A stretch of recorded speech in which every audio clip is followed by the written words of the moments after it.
Yeah, thanks guys for coming along today. It's quite actually humbling seeing so many people in the shop here. It's pretty rad. This is definitely a second home for a lot of us here. As you can see, it's a retail shop with a difference. Everyone that works here in New Zealand and from our other sites around the world have all come down here and had a part in building something in the shop. It's entirely made from second-hand materials, apart from the light fittings up here and the TV, which is behind me. Every single piece has been picked up from the side of the road, got off trade me, demolition yards, and the connections you make throughout your journey have just popped up with the most amazing people who have offered us so much rad stuff. It's a really, really cool example of how reused materials, ingenuity, a lot of time and a lot of love can go into creating something quite special. Sitka itself is a Canadian-based company. A couple of friends and myself started it in 2002. We were shaping surfboards in a garage, and we printed a couple of t-shirts and hoodies, and they sold really well, and we kind of had to develop a project for a business case, and so we made it on Sitka, and we're like, wow, this could actually be kind of cool because we can still surf and we can still hang out, and maybe we could make a living off this, you know. And so that was the dream, and the dream sort of fell apart for a little bit, and I got into graphic design and marketing, probably like a lot of you people here today. Quickly got sick of that and decided there must be something that's a little bit more fun. And so we decided to open our first shop here in the Southern Hemisphere. So currently we're in 12 countries around the world now, and starting to really get some traction here in New Zealand, which is pretty cool. Sitka's named after the Sitka spruce tree, which is a big evergreen tree. It's native to North America, and it grows really close to the sea and to lakes and stuff. There's a particular area in New Zealand where they also grow completely in the wild as well, which is pretty cool. With that reverence to the trees and that natural lifestyle, everybody in our company is attracted to that in some way, shape or form, which is pretty cool. And again, that's why we use a lot of wood and a lot of reused materials in everything that we do, because of our attachment to nature and the earthiness of things. So alongside of all of our shops are all fitted out in the same kind of manner, and a lot of our products too. I've got a couple of examples of what we're doing here at the moment. Currently we're sponsored by Stoke Beer, so for every party that we have in the shop, every product release, every music gig that we have, we get a lot of beers in bottles. What we started doing is cutting the top off, and we share these with everybody that comes in the shop and buys coffee. They go away with a nice reusable mug, which is kind of cool. Another rad thing we started doing last year, these are belt buckles. Most people see them and like, oh, it's a cool belt buckle. Let me tell you about this belt buckle. Before this became a belt buckle, it was buried very, very deep in a lake in British Columbia. We sourced all of the wood for these, and a lot of our shop fit outs in Vancouver from these lakes which have been created by these dams, and they flooded these valleys, lots of old dead trees, and a lot of the wood down there has been preserved. So there's the British Columbia Rainforest Alliance is starting to pull all these trees up from the depths and refine it so it's actually reusable in a number of ways. So we've been able to deck out our full shop in Victoria with this stuff, and we're making cool things like belt buckles and other little wooden pieces, which is kind of cool. This is one of our raddest little bits, and we've kind of just developed this with a guy in East Canada. It is a little hunting knife. It's completely handmade. The handle is made from recycled skate decks, which have been dropped into our shops as broken pieces. And each piece of these carbon blades have been cut from big sawmill blades, again in East Canada. So it's a really cool way of seeing an opportunity from essentially rubbish and stuff that's sitting and not being reused, and returning it into a really cool piece of equipment for someone. So basically, in a nutshell, that's us, and I'm going to be here all day working. So if you guys want to hang out and ask me any questions about stuff, I'll happily tell you any story about any piece in the shop, because there's a ton of history here, and it's pretty interesting. I think so anyway. But yeah, that's Sitka, and that's me. Thanks a lot. Okay, good morning everybody. I'm Ben. I'm pretty much the creator of Trash Footwear. Hello? Sorry, a bit of a glitch. Am I turning it on? Or is it already on? Oh, there it is. Hi, I'm Mel, and I've been working with Trash and Ben pretty much since the beginning, so yeah, this is all about our journey. Yeah. And we hang out a bit after hours as well. Yeah.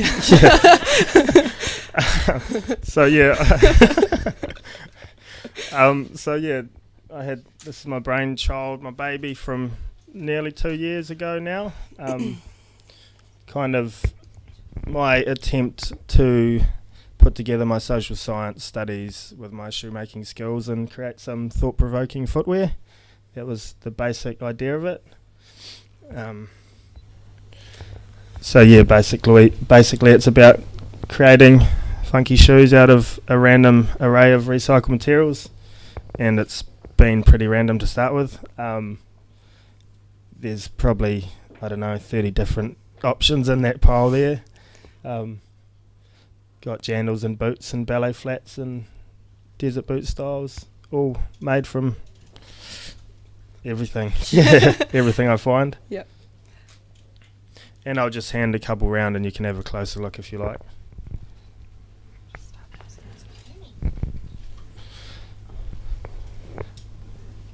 So yeah, just check them all out, and some of them have tags on them as well with ingredients lists, so you can work out what they are. Yeah, one of the things that we wanted to include on all pairs of shoes was an ingredients list that kind of tells you the sort of breakdown of all the materials that are incorporated. And the coolest thing about that is that quite often people flick over the tag, and quite often they don't even realise that it's actually made out of trash because the product's so quality that they're not expecting it. You see quite a lot of surprise quite often when they're like, what, there's a conveyor belt on this? What are you talking about, So, it's kind of exciting seeing people's responses to the reuse. It's kind of the ultimate to fool them, and then they buy it and then they realise. Yeah, we had one guy one day that just had no idea. Ultimate. He put the shoes on and he was like, yep, they're mine, and was just rocking around in them, and he's like, what? Hang on, what do you mean they're made out of trash? It's coffee bean sack, what are you talking about? Yeah. Right, click. So why do we do this? Moving on. Yep. I guess you might have seen this. This is pretty much why we do it. Pretty much everything we make these days goes through a massive production process. We mine it, we send it to the factory, we go through this industrial process to make it, we ship it to the other side of the world, we bring it into the dock at Auckland, we ship it to Christchurch, we pay someone to take it out of its little bag and put it in the cupboard, and then we stir our coffee and we throw it away. So I guess reuse is you go through that massive process, you stir your coffee and go, hey, this spoon stirs coffee well, I might use it again. I might clean it and use it again. So that's kind of, although that's not exactly reuse as far as we're talking about it, that's what you should aim for, really. Yeah. As little extra energy is needed to reuse this material, and kind of try and keep it as close to its original state as possible, I reckon, rather than spending damn near as much to recycle it or get it to use again. Yeah. Click. In terms of Trash Footwear, we kind of had this thought in mind when we're doing it. It's about taking materials that we're going to get stuck in a hole in the ground somewhere and sort of putting them back in society, pulling them out, making them into a practical product, putting them back into society, and then people will think about its original fate, where it was going to go, and go, well, is that such a good idea? Yeah, this definitely is not an option for us anymore, like we can't just keep thinking like this that we can just constantly dispose of this stuff, and we've got to start looking at the things that are around us and seeing that they've got multiple purposes. I mean, one of the things that I think we've noticed quite a lot is there's a lot of reuse out there where people kind of transform something that was actually already completely usable as it was, and turn it into something that is possibly, I don't know, but unusable or maybe a bit impractical at times. But that's, we're seeing stuff that's actually sort of served its purpose and is quite often still totally reusable, but cannot be used again as what it was at all. So yeah, it's I mean, there's just an abundance of stuff out there like that. So yeah, and so we're using it for its good properties, but it might be too small a piece to be used for what it was bought for. So that's a lot of what we're using. Click, click. Yeah, so how do we do this? Yep. Moving on. I kind of started out with the idea that there was a lot of waste around, but I had no idea of what I was looking for other than motorbike tyres and reused clothing. That's what I started with. And then it's kind of mushroomed out to a whole lot of range of other things from there. As you can see, there's a massive ingredients list. And we're continuously adding to that all the time. Yeah. So, yeah. But hoping to shorten it. Refine it a bit. Yeah. Moving on. So since I've been doing this, I've kind of had two main approaches. One of them's been to collect materials directly from resource recovery centres. We've got a fantastic one in Raglan that has been really, really supportive of trash, like right from the word go. Extreme Waste have kind of been like right there beside us, helping us out and stuff, and they've had a collection process where they've actually like had a box saying "Save for Ben," and and it's cool because sometimes I've rocked out there and it's been like, oh, I'm here to pick up Ben's stuff, and it's just amazing. Like when you throw a whole lot of other people in the mix, that they see these things coming in every day, and they're like, oh, what is this? Oh, Ben might be able to do something with this. And so we kind of get the things that we would never have found otherwise, which is really exciting because, it's like kids at Christmas, start rifling through the box and you start finding things, and then you realise that here's this one roll, and perhaps the recycle centre may not ever get this roll again, but we can go and source it from somewhere else, and this is a whole new resource that we never knew existed. So yeah, I guess that was handy for initially trying out different things and experimenting and finding options I hadn't thought of. But it is tricky because it's all one-off materials. It's kind of uncertain. It's what comes in their door is what I'll find. I can't go, I need this, and then go, and it'll definitely be there. Although, you're working with a community, so that's one positive. Yeah.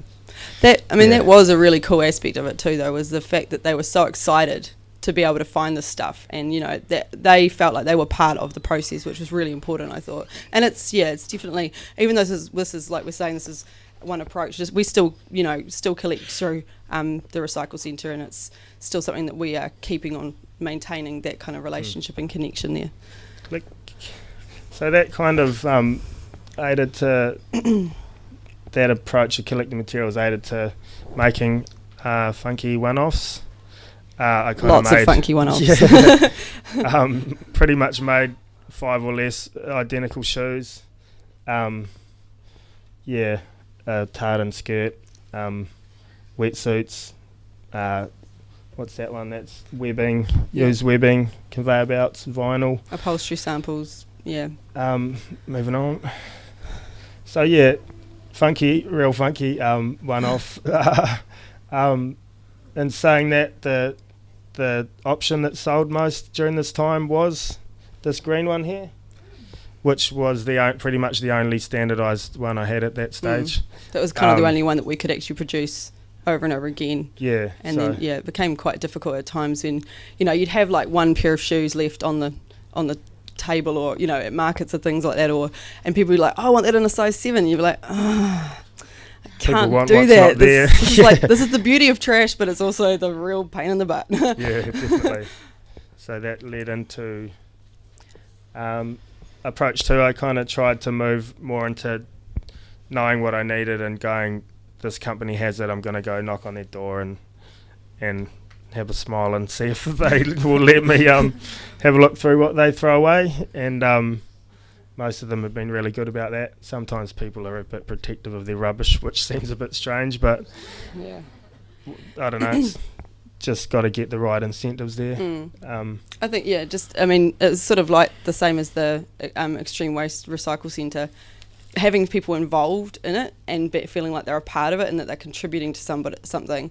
That's really exciting. I mean, we had a lot of people that were so excited, like their eyes were wide, and they're like, hang on, I've got this, wait right there, and then rolls of stuff were coming out, and we're like, gosh, we hope we can actually use all this stuff, because people they suddenly see an outlet for all this waste they've been hoarding for goodness knows how long. So yeah, that's been good. It's ongoing waste streams. Sorry. Slight more ability to standardise, and that's kind of brought in businesses more. Like before it was community, now businesses are getting involved and thinking of ways they can use their waste. And throughout these two processes, I've pretty much been the one getting in there and rolling my sleeves up and giving a jolly good scrub to all this stuff in the home sink.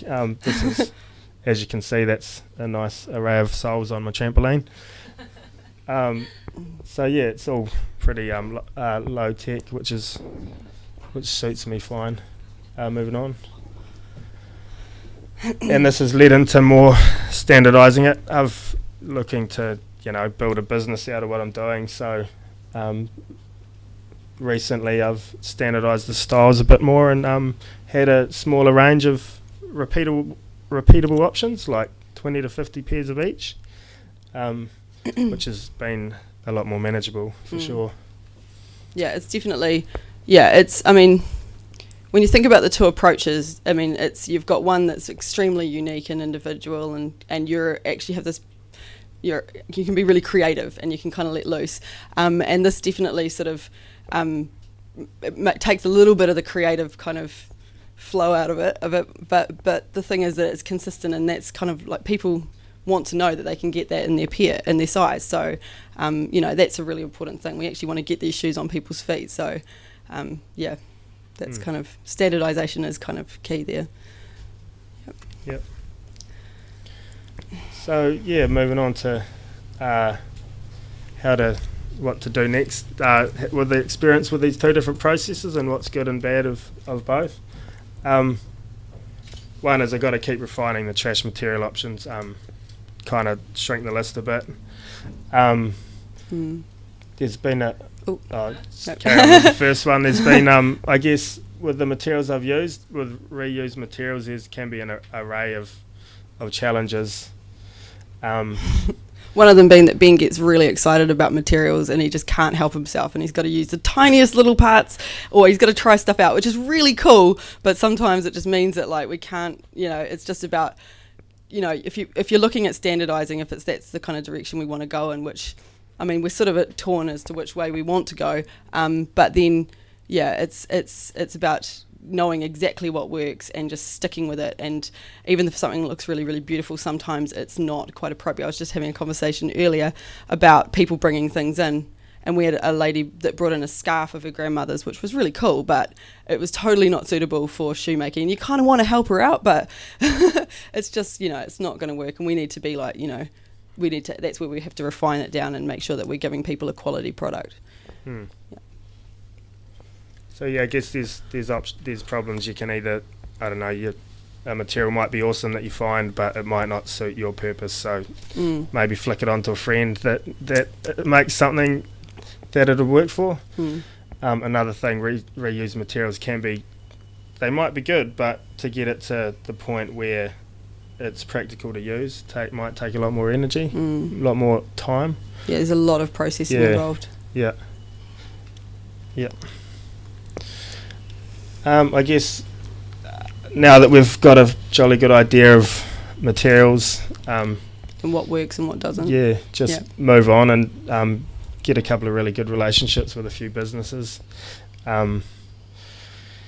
Just work out some relationships and make sure they get what they need out of the deal. We've had some pretty interesting experiences. For example, we've had just even going and visiting people and kind of talking about what we're doing and the materials that we, that they have, or the waste stuff that they have, and the things that we could do with them. People get really excited because a lot of these companies have this stuff and they know that it has value, and they really want to pass it on. That's the thing.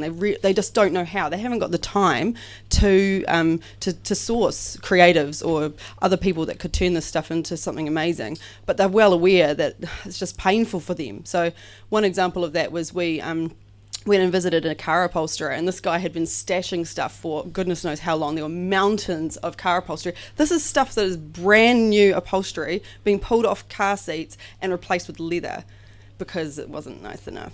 So, but it's, perfectly usable for other purposes.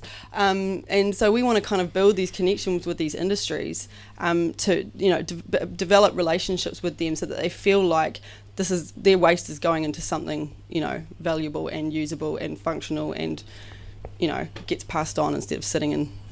This stuff, we know it was a pile in his back room or whatever, but there was going to be a point where he was going to have to get rid of it, and it would have been straight to landfill because he didn't have a place for it. So that's really important. Another one that we've hit is the one that Ben mentioned earlier, that people were getting protective about. Yeah, I guess rubbish. You got to, I don't know, we don't want to name tricky names, balance to get it right for them, because a lot of companies have policies around their waste, and this one, I was like, can I do this? They're like, sorry, international policy, it must be landfilled. And so I don't know, maybe that time it's better to walk in the door and they spoke and like be a bit more like human about it instead of over the phone. They can just tell no. So Yeah. just rock on in and have a bit of a chat and be personable, be friendly. take your product in there and Mhm. make it a bit more real for them, because when I tell them about what I'm doing over the phone, they're like, who's this crazy hippie? But if I show them the shoe, they're like, hey, that's pretty cool. So yeah. Cool. Next one. With all these other two in mind, kind of tried out a few different things, and I resistant to put some of them down because I'm like, this is awesome material, but half of it's better to use for something else. Definitely. I think if we skip to the next slide, actually, we've got a poster that sort of outlines all our materials and what we use. And this is kind of the real eye-opener, is that, we use a lot of this stuff, but we are every day realising which stuff really, really, really works and which stuff kills us because it's so painful to process in making shoes. But, all this stuff, all of these lists here are things that are, we're finding in abundance, and they're stuff that people could be using if they have got something that they're already making, or and they suddenly, there's just stuff out there that we don't even know exists. One of the things that was probably most exciting for us during when we've collected stuff from Extreme Waste was a roll of butanol roofing tape, which we didn't even know what it was when we pulled it out of the box, and I just saw it and I'm like, Ben's gonna go mental for this. It was stretchy and had grip, and it's black, and it's just indestructible, and it looks so cool. And if the boot is sailing around there, that's what's on the toe cap.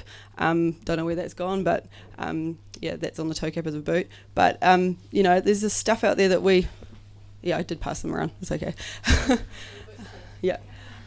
Cool. It's we didn't even know that sort of existed because we're not roofers, so we don't know. And another circumstance that we had, we did an expo where we asked people about materials within their workplace, which came up with just a wealth of information from we didn't know half of this stuff existed as well. And we were saying, would any of this stuff be suitable for making shoes? But it's not just about shoes, it's about what can you make from this stuff.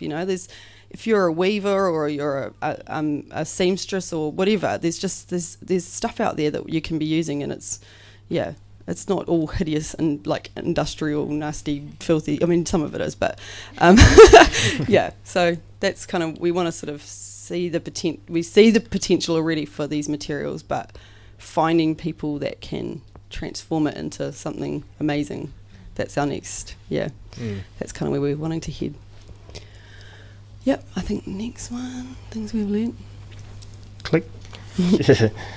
I guess part of Trash's appeal has been its shoes, and everyone wears shoes mostly, not always in Raglan, but everyone has a pair of shoes, and functional products have a bit more pull, I reckon. Definitely. I mean, it was a bit hard to write this one because I know that sometimes there's stuff that's kind of frivolous and whimsical and fun and you don't want to say that that's a bad thing, but it's just that it seems like people are kind of blown away when something everyday and usable and functional is also made out of rubbish. They're just not expecting it, so that's kind of where the functional product thing comes from. So these are a great pair of shoes, by the way. I mean, I don't know who made them, but they're pretty funky. But we sort of, it's I mean, like I say, we love the whimsy and the kind of the humour in this kind of thing, but having something practical that we want something that all people can be a part of. Like, I mean, this is probably a piece of artwork that only a few people would be able to afford, maybe, or but you know, something that you can use on your feet, and you're making a statement every step that you take. That's kind of what we're wanting to push there. Yep. I guess reuse can be challenging, and you're always tempted to just not to use the new stuff. Because it's just laid out for you. Vistaprint make it so easy. Yeah. I don't know if you guys or anyone who uses Vistaprint, but it's like the go-to for very small upcoming businesses, I guess, and it's just evil. So damn cheap. I know, yeah. We kind of fell into this trap at the beginning. We're okay, we can admit it. It is a bit painful, but yeah, I mean, you can choose these like slick business cards, or you can make something like, which is on the next slide, our handmade business cards, which we will have circulating later. They look pretty cool on a Hubbard's cornflakes box. Yep, we just try to use everything that we can, you know. I mean, it's not necessarily an original idea, but it fits really well with with our ideology and the way we actually structure our the business. So, you know, falling into the whole Vistaprint trap or the, you know, easy print website trap, it's you know, just don't want to do that. So I mean, it's don't ever go down the easy road. Although in saying that, no, I guess you can make your own business cards, or you can print out a T-shirt for $8, which is pretty hard to resist sometimes. I know, so and we did it. We admit it. It was hideous. And, yeah. And then kind of they wouldn't go because we just hid them in the we background. realised it was like I think people just knew. We were like, we kind of would tuck them away and be like, we kind of need to get rid of these, but we hate them, and it's just a reminder constantly of how we fell into the trap. But you know, we've got plans. We've been collecting sort of plain T-shirts to try and do our own screen printing and things like that too, that we want to actually have. Does anyone want a free T-shirt? We can't sell it. We can't get rid of it. You want one? Here you go. Thanks for the invite.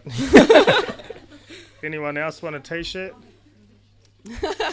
Thank you. Yay, we did it. Over. Hooray! We can move on with our lives. Yeah. So that's kind of definitely stick with your guns, you know. I think Ben made a really good point, is that amazing things happen when you actually just stick with your ethic. Don't roll over and don't choose the easy option, just stick with it. Yeah, if you kind of got yourself some little bit tight boundaries, then you got to create something interesting within that. So I reckon just stick to your guns and you'll think of something The business awesome. cards that are circulating today, actually the scraps all came from Kingsland Print. I just seriously was like head down in their rubbish bin, so next got a free sandwich too, eh?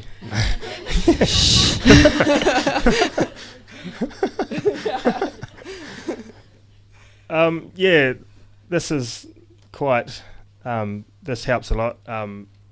If you have less options, then you can learn more about those few options. You can learn them well. You can know them inside out. Yeah, because everyone's got their own challenge, so it's better to have 3 challenges than 20 challenges. So that really helps. We've had some really good examples of this, like starting to see business models. If we just flick to the next slide, amazing company Rekindle that is based in Christchurch that makes all of their furniture out of waste wood is a perfect example of this. I mean, you know, obviously there are huge complications with them getting this timber, which seems crazy, but it's timber. And that is the beauty of it. It's just one material.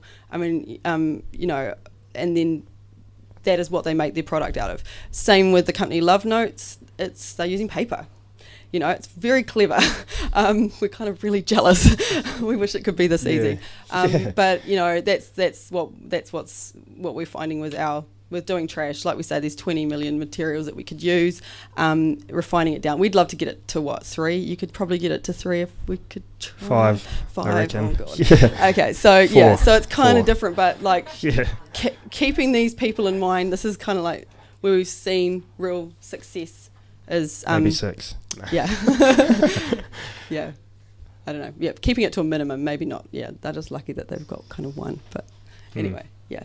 So or next one. Yeah, go wild. Make crazy, wild, individualized, unique products and just knock the socks off everybody and encourage your customers and your stockists to come along on the ride with you because, you know, we've been lucky enough to have the amazing Sitka. Where is Andrew? He's freaking awesome, who's kind of been there like right from the word go, where the shoes were one of each, and yeah, now he's kind of seen a little bit more of how we've evolved since then. So yeah. So thanks, Andrew. Thanks, Andrew. It's been a fun ride. Cool. That's it. Thank you. Thank you.